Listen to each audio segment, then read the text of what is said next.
Здравейте! Тъй като с много любопитство дали не живееме в гетото, ще ви кажа малко от нашата локация.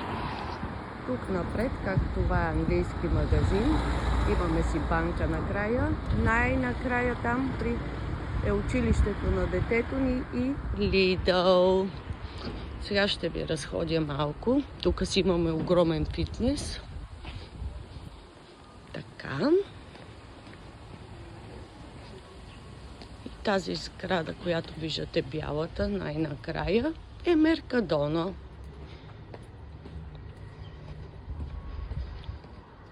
Сега ще ви разведа малко да видите на колко лошо место живееме. За всички, които толкова голям интерес. Къде? Ми не искаме да кажем къде живееме, в кой град. Не искаме, защото вас само това ви интересува. Вас не ви интересува да ви се помогне. Вас ви интересува да чопкате. Да не би случайно някой да е по-добре от вас.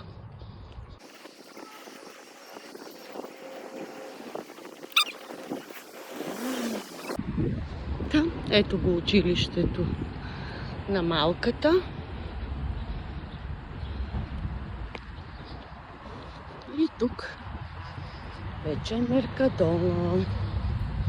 Между другото и натам си имаме много голям парк за децата и за кучета.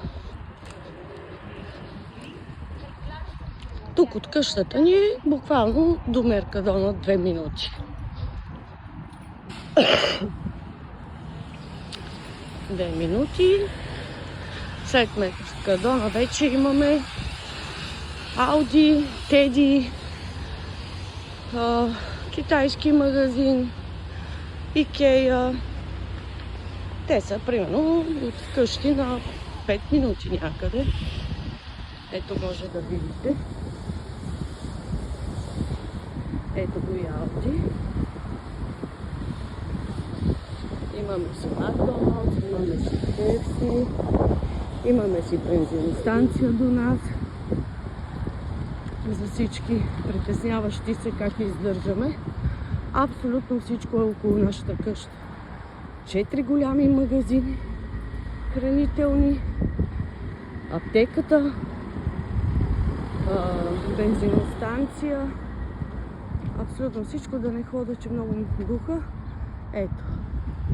Може да видите около нашата къща, реално, че абсолютно всичко има.